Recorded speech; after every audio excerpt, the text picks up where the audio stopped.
এখনও অবধি মডেল আসেনি, মডেলে আসতে দেরি হচ্ছে, একটু পরেই হয়তো ঢুকে যাবে। 12টা টাইম দিয়েছিলাম ইচ্ছা করে, কারণ যেহেতু ডিজাইনারও একটু দেরি হবে আসতে। উনি সব জায়গায়, আমি যা পছন্দ করি যে সবগুলো সব জায়গায় ভাড়া রয়েছে, তো ওখানে কালেক্ট করতে করতে আসবে। তো ওর জন্য উনি এখনও অবধি মানে দেরিতে আসবে বলে আমি ওকে 12টার সময় টাইম দিই। সেখানে ও 1টা বেজে গেছে, এখনও অবধি আসেনি, আসছে বললো কাছেই আছি। ডিজাইনারও ওই একটা ফার্স্টে মানে কালকে সকালবেলা কথা হয়েছিল 1টার মধ্যে ঢুকবে। তো যতদূর সম্ভব একটু আগে কথা শুনে মনে হলো ওই 2:30 পৌনে 3টার আগে ঢুকতে পারবে না। তো আমি মেকআপ করিয়ে রেডি করে রাখবো, তারপরে উনি আসুক।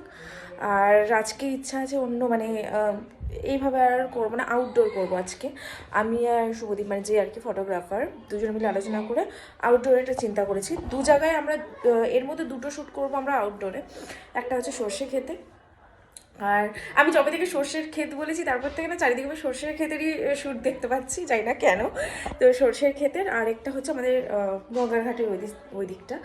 তো যাই হোক, এখন অব্দি আসেনি, মানে কখন যে শেষ হবে কে জানে।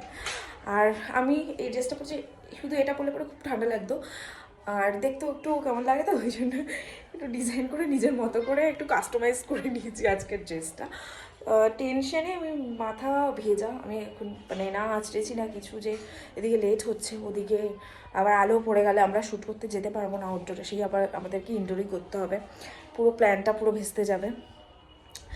যার জন্য আমার এই দুর্দশা, এটাকে একটুখানি ইগনোর করে একটুখানি নিজেদের মতো করে ক্ষমা ঘেন্না করে নিয়ে নেবেন। তো আসুক, তারপর দেখাচ্ছি আপনাদের সাথে, প্রত্যেকটা জিনিসই শেয়ার করবো। হ্যাঁ, তো ভিডিও জমে গেছে যে প্রত্যেক দিন তো 2-3টে করে ভিডিও দিচ্ছি, এবার বেশি ভিডিও দিলে পরে আবার মানে কি বলবো, আবার পরে দেখা যাবে ভিডিও শেষ, তখন আবার একদিন হয়তো ভিডিও দিতে পারবো না।